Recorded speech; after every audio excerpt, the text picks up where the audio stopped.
नमस्कार। YouTube के इस चैनल पर आप सभी का अभिनंदन है।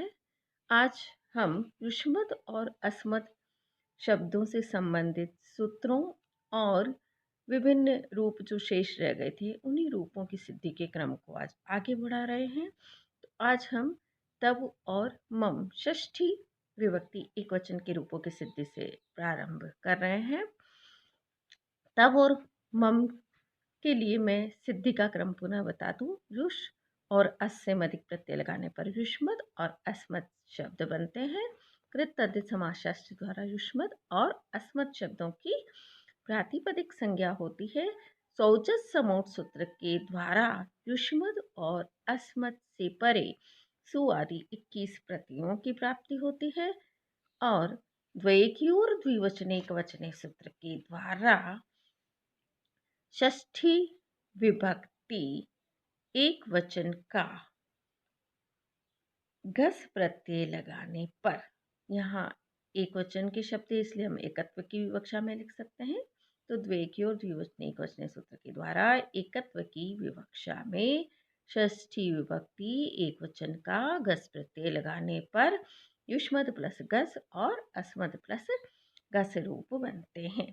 तब तब ममौ घसी सूत्र के द्वारा युष्मद और अस्मद के मकार पर्यंत भाग युष्म और अस्म के स्थान पर क्रमशः तब और मम आदेश करने पर तब अद घस और मम अद घस रूप बनते हैं।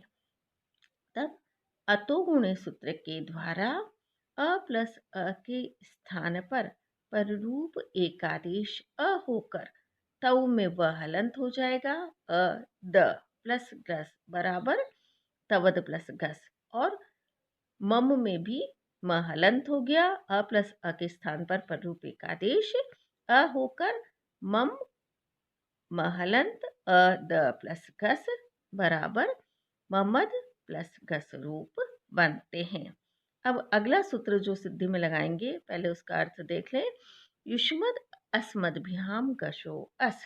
युष्मद और अस्मद शब्दों से परे घस के स्थान पर अश आदेश होता है। अब अश आदेश में अ और श दो वर्ण है तो अस आदेश अनेकाल होने से अनेकाल चित सर्वस्व सूत्र के द्वारा संपूर्ण गस के स्थान पर होता है। जैसे तवद प्लस गस और ममद प्लस गस। इस स्थिति में प्रस्तुत सूत्र द्वारा गस के स्थान पर अश आदेश होकर तवद प्लस अस और ममद प्लस अश रूप बनते हैं। अश के शकार की हलंत्यम से इत संज्ञा होकर तसलोप से उसका लोप हो जाता है और तवद प्लस अ और ममद प्लस अ रूप रहते हैं। तो युष्मद अस्मद भ्याम गशो अस सूत्र की ये साधारण व्याख्या हो गई। हम जब सिद्धि कर रहे थे तो सिद्धि में भी हम इस सूत्र द्वारा लिखेंगे कि युष्मद अस्मद भ्याम गशो अस सूत्र के द्वारा गश के स्थान पर अस आदेश होकर तवद प्लस गश और ममद प्लस गश रूप बनते हैं। सॉरी, ममद प्लस अश रूप बनते हैं। तो तवद प्लस अश ममद प्लस स्थिति आ गई। अब अश के हलंत्यम सूत्र के द्वारा अश के सकार की इत संज्ञा और तस्य लोप द्वारा शकार का लोप होकर तवद प्लस अ और ममद प्लस अरूप बनते हैं। तब शेषे लोप सूत्र के द्वारा अंतिम दकार का लोप करने पर तब प्लस अ और मम प्लस अरूप बनते हैं। तब के व में अ है और आगे अ है जो गुण है, ऐसे ही मम के म में अ है और आगे अ है जो गुण है। तो इस स्थिति में अतो गुणे सूत्र से सिद्धि में तो हमें सीधे ही लिखना है। अतो गुणे सूत्र से पररूप एकादेश अ होकर, या आप स्पष्ट और लिखना चाहे तो अ प्लस अ के स्थान पर पररूप एकादेश अ होकर तब व हलंत प्लस अ बराबर तब और मम में म हलंत प्लस अ बराबर मम। हलंत म में पुनः अ मिल गया तो मम बन गया। ऐसे ही तव में व हलंत अ मिल गया तो तव बन गया। तो इस प्रकार तव और मम रूप सिद्ध होते हैं। शेषे लोपः सूत्र के द्वारा ही टी अद का लोप करने पर तव में व हलंत हो जाता है प्लस अ बराबर तव, और मम में भी म हलंत हो जाता है, और मम क्या सॉरी ममद में तवद, तव और मम जो स्थिति थी हमारे पास, तवद प्लस अ और ममद प्लस अ जो स्थिति थी उसमें शेषे लोप से टी अद का हमने लोप किया। टी अद का लोप करने पर तब हलंत हो गया, अध चला गया तो तवद में से, और ऐसे ही ममद में से अध चला गया तो मम म हलंत हो गया प्लस अ, तो तव प्लस अ और म प्लस अ बराबर तव और मम रूप सिद्ध होते हैं। तो इस प्रकार से तव और मम रूपों की सिद्धि होती है। अब युवयोः और आवयोः षष्ठी सप्तमी द्विवचन के रूप है, इनकी सिद्धि करेंगे। तुम दोनों का, हम दोनों का, है ना, या तुम दोनों में हम दोनों में, ये इसका अर्थ है। सिद्धि की वही प्रक्रिया है। युष् और अस् से मदिक प्रत्यय लगाने पर युष्मत् और अस्मत् शब्द निष्पन्न होते हैं, और कृतध समास के द्वारा युष्मत् और अस्मत् की प्रातिपदिक संज्ञा होती है। शौच समूह सूत्र के द्वारा युष्मत् और अस्मत् शब्दों से परे सुआदि 21 प्रत्ययों की प्राप्ति होती है।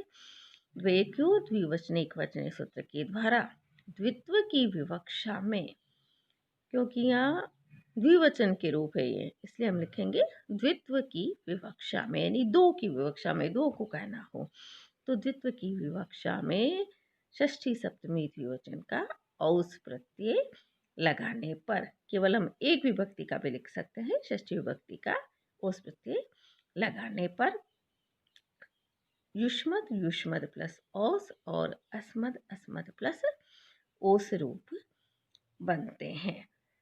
स्वरूपाणाम एक शेष एक विभक्त सूत्र के द्वारा एक युष्मद और एक अस्मद शब्द का लोप करने पर युष्मद प्लस ओस और अस्मद प्लस ओस रूप बनते हैं।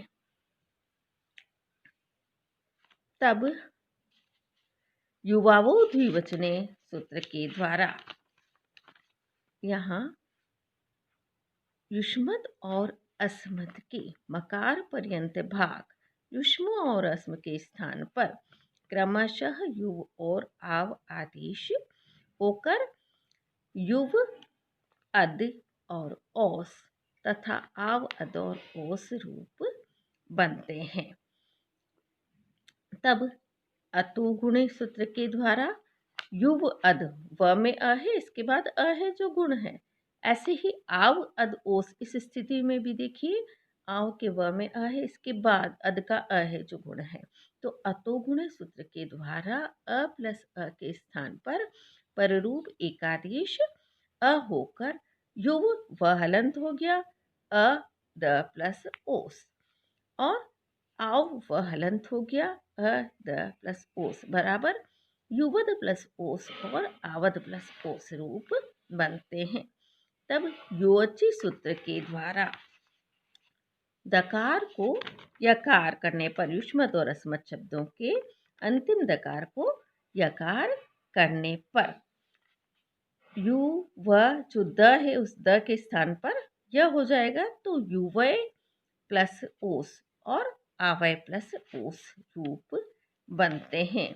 ये सूत्र हम पहले पढ़ चुके हैं, युवची और युवावो द्विवचने, इसलिए आपको सूत्र का अर्थ अच्छी प्रकार से ज्ञात होना चाहिए।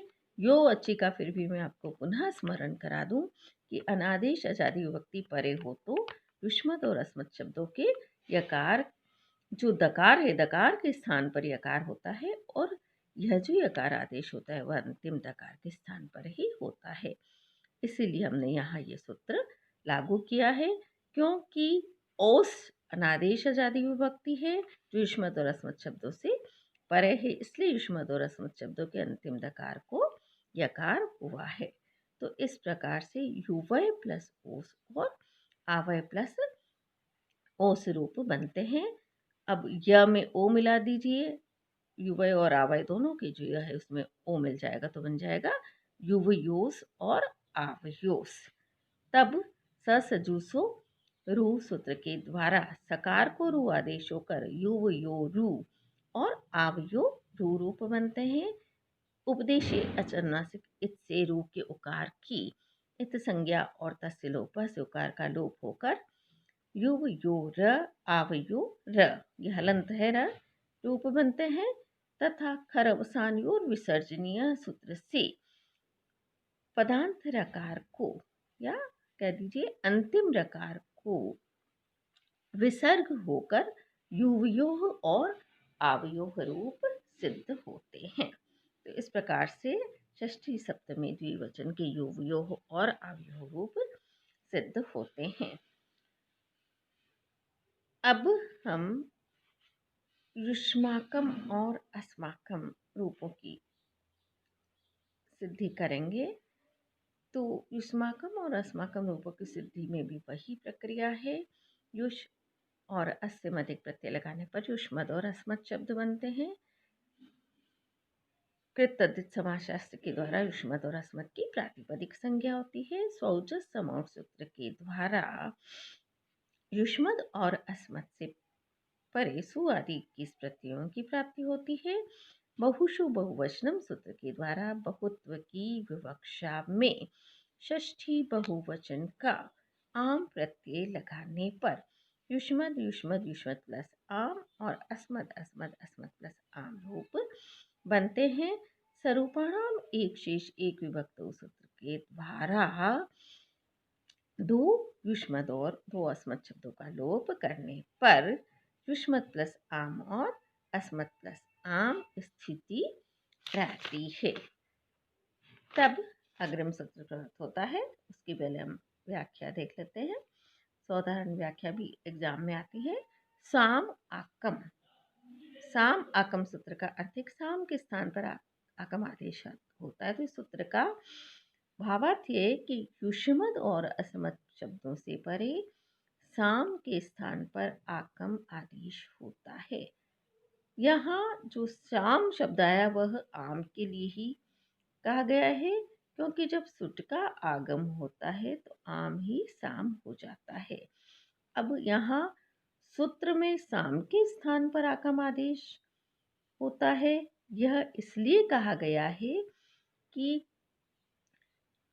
युष्मद और अस्मद अदंत नहीं है, अर्थात इनके अंत में अ नहीं है, क्योंकि द क्या है, हलंत है। इसलिए युष्मद और अस्मद अदंत नहीं होने से, आम को सुट का आगम नहीं होने से साम ही नहीं होता है, तो आकम आदेश कैसे होगा। तो यहाँ जो साम का प्रयोग है वो बाद में सुट का जब आगम हो है तो वो भी न हो सके, अर्थात भावी सुट का निषेध करने के लिए यहाँ साम शब्द का प्रयोग किया गया है। क्योंकि जब युष्मद और अस्मद के अंतिम दकार का रूप हो जाता है और युष्म और अस्म रह जाते हैं तो वो युष्म और अस्म अदंत हो जाते हैं। तो जब अदंत हो जाते हैं और उसके बाद आम है तो आमी सर्वनाम न सुट, जो पहले हमने पढ़ा था सर्व शब्द के समय, तो उस सूत्र के द्वारा यहाँ आम को सुटागम हो जाता है। तो इस सूत्र में साम के स्थान पर आकम आदेश होता है। यह कहकर जब युष्म और अस्म अदंत हो जाए तो भी आम को सुट का आगम न हो, तो भावी सुट का निषेध करने के लिए सूत्र में ही साम शब्द का प्रयोग किया गया है। यही है यहाँ मूल उद्देश्य कि साम के स्थान पर ही आकम आदेश होता है। जैसे युष्मद प्लस आम, और वास्तव में होता तो आम के स्थान पर आकम आदेश है, लेकिन बाद में भी या भविष्य में भी जब अदंत हो जाए युष्म और अस्म हो जाए तब भी सुट का आगम नहीं हो सके, इसलिए पहले ही साम शब्द कह दिया गया है। अब इसका सूत्र की साधारण व्याख्या के लिए उदाहरण हम लिखेंगे। जैसे युष्मद प्लस आम और अस्मद प्लस आम में प्रस्तुत सूत्र के द्वारा आम के स्थान पर आकम आदेश करने पर, देखिए आकम आदेश भी अनेकाल है, तो अनेकाल सर्वस्य सूत्र की सहायता से संपूर्ण आम के स्थान पर आकम आदेश होकर युष्मत प्लस आकम और अस्मत प्लस आकम रूप बनते हैं। और फिर शेष लोप से टी अद का लोप होकर युष्माकम और अस्माकम रूप सिद्ध होते हैं। और अंतिम दकार का शेषे लोप सूत्र के द्वारा ही अंतिम दकार का जब लोप करेंगे तो युष्माकम अश्माकम, और फिर अतो गुणे सूत्र यहाँ लागू हम नहीं कर पाएंगे क्योंकि आकम में आ है जो गुण नहीं है, इसलिए यहाँ जो सूत्र है वो अकह सवर्णे दीर्घ लगेगा। अ प्लस आ के स्थान पर दीर्घ का देश आ को होकर युष्माकम और अस्माकम रूप सिद्ध होते हैं। तो इस प्रकार से साम आकम सूत्र की हमने सौधारण व्याख्या यहाँ की है। आज के लिए बस इतना ही। प्रिय विद्यार्थियों, युष्माकम और उष्माकम अस्माकम की सिद्धि पुनः अगले वीडियो में मैं आपको बताऊंगी। बहुत बहुत धन्यवाद। और जिन भी विद्यार्थियों ने मेरे इस channel SMMA04 doctor Saroj Mehta को सब्सक्राइब नहीं किया है, वे इस चैनल को सब्सक्राइब अवश्य करें और वीडियो को भी लाइक अवश्य करें। धन्यवाद।